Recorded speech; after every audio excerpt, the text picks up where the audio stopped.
Shalom shalom, Yesu ashimwe, ndabaramukije mwese abazinduka tugasenga mu gitondo, buri wese n'igihugu aherereyemo. Shalom, ndabashuhuje, muri kumwe nanjye Mame Ebenezer. Karibu dusenge. Reka dusome ijambo ry'Imana, ibyahishuwe 5 umurongo wa 5 kugera kuri 7. Ibyahishuwe igice cya 5 umurongo wa 5 kugera ku murongo wa 7. Haravuga ngo, umwe muri ba bakuru arambwira ati, wirira, dore intare yo mu muryango wa Yuda n'igishyitsi cya Dawidi aranesheje, ngo abumbure igitabo amene ibimenyetso 7 bigifatanije. Nuko mbona hagati ya ntebe na bya bizima 4 no hagati y'aba bakuru umwana w'intama ahagaze, usa n'uwatambwe, afite amahembe 7 n'amaso 7, ariyo myuka 7 y'Imana itumwa kujya mu isi yose. Araza akura cya gitabo mu kuboko kw'iburyo kuyicaye kuri ya ntebe. Amen. Imana ishimwe, Imana ihabwe icyubahiro. Mwaramutse y'iki gitondo ni wirira. Wirira, rekeraho kurira, wirira impore, hora, shira amarira, hagarika kurira, rekeraho kurira. Intare yo mu muryango wa Yuda, igishyitsi cya Dawidi aranesheje. Aranesheje iki gitondo muri ibyo byakurizaga niryo tangazo. Aranesheje, aranesheje, aranesheje. Subiramo ngo aranesheje. Reka amarira, ahubwo wifate nk'umuntu unesheje. Imana yacu ishimwe. Haleluya. Abumbura igitabo amena ibimenyetso 7 bigifatanije. Ngo nuko mbona hagati ya ntebe na bya bizima 4, hagati y'abakuya b'abakuru, umwana w'intama w'Imana. Uyu ni Yesu Kristo ahagaze, usa n'uwatambwe. Ni Yesu Kristo wadupfiriye, watambwe ku musaraba ngo adupfire. Haleluya. Ngo afite amahembe 7 n'amaso 7, ariyo myuka 7 y'Imana ituma kujya mu isi. Ni ukuvuga ngo ari aya mahembe, ari imyuka 7, n'ubushobozi n'ububasha bwa Yesu. Haleluya. Umubare 7 mu isi y'umwuka uvuga ikintu gikomeye cyane.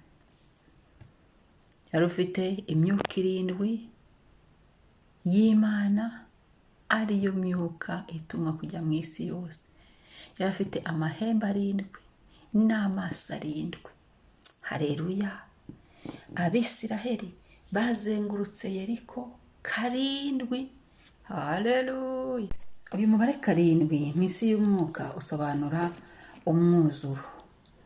Ni umwuzuro mu bijyanye no mu isi y'umwuka, cyangwa se no mu ibara, cyangwa se no kubara mu bisobanuro mu isi y'umwuka. Tugenda tubona ahantu hatandukanye Imana yagiye ikoresha uyu mubare 7. Ni ukuvuga ngo biba byujujwe, hanyuma hagatangira indi paje nshyashya, cyangwa se biba birangiye, biba byujujwe, biba bishojwe. Imana ishimwe. Biba byujujwe, biba bishojwe. Imana ishimwe. Rero ahangaha aya mahembe 7 ni umwuzuro, aya maso 7 aruzuza, iyi myuka 7 iruzuza. Rero Imana ishimwe ko Yesu yaje afite imbaraga zo gusoza, cyangwa se zo kuzuza. Haleluya. Zo kuzuza, reka mbivuge mu yindi sinonime, byo gusoza, byo gukuraho ibyari bidushikamiye, ibyari bitunanije, aho twari tunanire. Mbese hamwe twari tugiye gupfira, kavuga ngo biruzuye, hatangiye ibindi bishya, birahagije. Igihe tuzengurukiye umusozi kirahagije, no hagahita hatangira kuruhuka, ko Yesu niwe sabato yacu. Ndashima Imana yaduhaye Yesu Kristo. Yabonaga ko umuntu aruhijwe n'icyaha, aruhijwe no kugenda igitabo gifunze. Erega nyine igitabo ni ubuzima bwacu.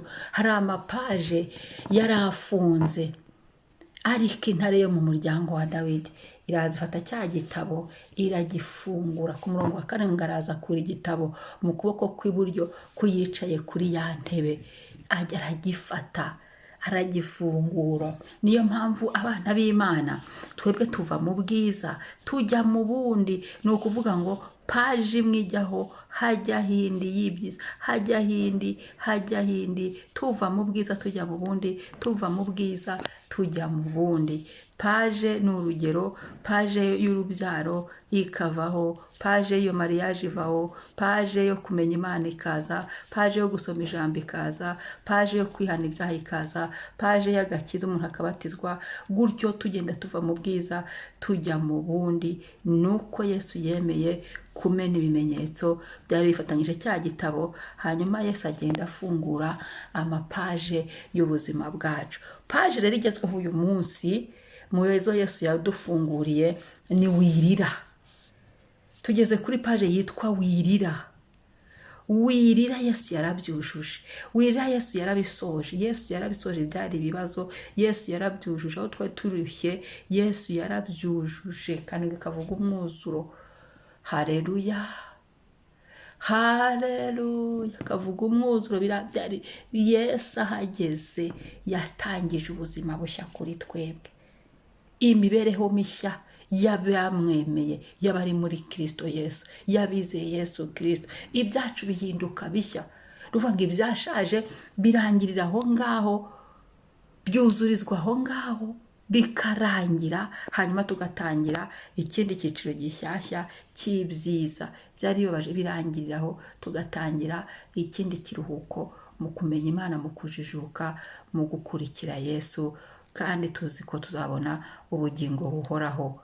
Haleluya. Turi kwitegura kuzajya aho tutazongera kurira iteka ryose. Uyu munsi yavuze ngo wirira, humura, dore intare yo mu muryango wa Yuda, igishyitsi cya Dawidi aranesheje, yabumbuye igitabo. Humura, humura, tuva mu bwiza tujya mu bundi. Humura nubwo uri kurira, rekeraho kurira, rekeraho kwiheba, rekeraho. Wirira niko yavuze, wigira agahinda niko yavuze, winanirwa niko yavuze, wicogora niko yavuze, wikwiheba niko yavuze, wisubira inyuma mu mutima niko yavuze. Komera, biruzuye. Aho warugije amarira birahagije, byageze ku mutima w'Imana. Ahubwo itegure gutangira paje nshyashya, itegure kwakira ibishya, itegure gusubizwa mu cyo kibazo cyakurizaga, itegure kongera kubona Imana bundi bushya muri cyo kibazo cyakurizaga. Itegure iki gitondo, umutima wawe uturize Imana, usenge utegereje. Ni Kristo ntama w'Imana nzima watambwe kugira ngo twebwe ibyaturushaga byishyiraho, twebwe tubona amahoro, twebwe tugende turuhutse. Niwe sabato yacu, niwe buruhukiro, kandi muri we twararuhutse ko tuva mu bwiza tujya mu bundi. Imana ishimwe, Imana ihabwe icyubahiro yaduhaye Yesu. Reka dusenge. Mwami Yesu, turagushimiye, tugushimiye ubuntu bw'umunsi. Urakinguye biremera, ukinguye ikirere, umwijima uvaho, ukinguye umunsi. Turagushimiye, uwejo wawurangije, ukinguye imbabazi, ukinguye kubabarirwa, ukinguye amahoro, ukinguye kunezerwa, ukinguye kuruhuka, ukinguye kurangiza intambara, ukinguye gushira amarira. Turagushimiye kuri uyu munsi, ubihimbarizwe, ushyirwe hejuru. Haleluya. Ni igihe Mwami utubwiye ngo twe kurira, ni igihe ntareba umuryango wa Dawidi. Haleluya. ihagurutse ngo iturwanirire, ihagurutse ngo isoze ibyari byaraduhagurukiye, ihagurukanye n'imyuka 7 ngo imirebungura ibyuka byari byaratwicariye, ihagurukanye n'amaso 7, yayandi areba hose adahishwa, yayandi areba hose adahusha, yayandi areba ibyari biturebye, byari bitwirukankanye, akabibona akaturwanirira. Ahagurukanye n'amahembe 7, yayandi, haleluya, akoresha hakadutsindishize, yayandi akoresha kavugiramo, yayandi akoresha katubera ubuhungiro, yayandi akoresha tukaba amahoro. Turagushimiye Mwana, turagushimiye guhagararanye natwe. Turagushimiye kuri mu ruhande rwacu. Nyemerera buganze umuntu wese wariraga, ni igihe cyo guhozwa amarira. Yesu, uyu mwaka utangira waratubwiye ngo abagukoreye, abasenze, ni igihe cyabo mwami, ni igihe cyo guhozwa amarira, igihe cyo kugirirwa neza. Mwami Yesu, ubyibuke Kristo, ubyibuke ko ari igihe cyo guhozwa amarira. Ubyibuke mwami, ubyibuke babandi bamenyereye kwicara mu bigeragezo, bazi ko ari byo bya oya mwami, ni igihe ujya utabara, ukuri Imana itabara. Ndabyibutse wigeze kuntabara, n'aba bantu batabare mwami, wigeze kumpoza amarira, ubahoza amarira, ubagarukeho mwami.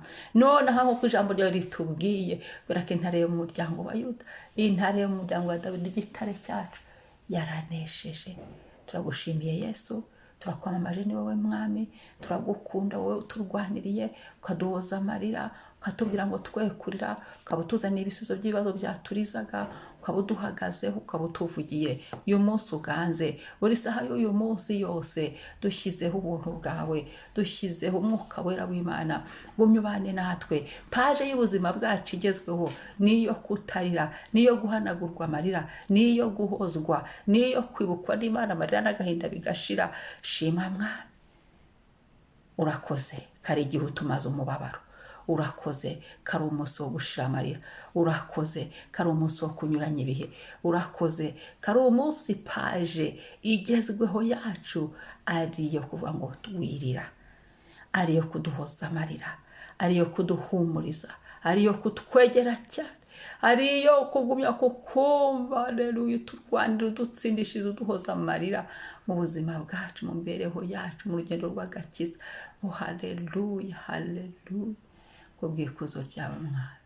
Urakoze Yesu kudutwikiriza imbabazi zawe, urakoze Yesu kudutwikiriza ubuntu, urakoze mwami kuduhoza amarira. Urakoze ko iki gihe ari igihe abera bagiye kwicara bagashira amarira, abakurindiriye, abagukoreye, abagutegereje, abasenze mu kuri no mu mwuka, ni igihe cyo guhozwa amarira. Turabyakiriye mwami, turabyakiriye ku mazina yacu, turabyakiriye ku maso yacu y'umwuka n'ay'umubiri, mu bugingo bwacu. Turabyakiriye Yesu, turabyakiriye guhozwa amarira, turabyakiriye Papa. Haleluya, shimwa none n'iteka ryose. Amen, amen. Niba ari ubwa mbere ukwiye gukora subscribe, kandi dukoreshe ya usangize n'abandi. Umunsi mwiza.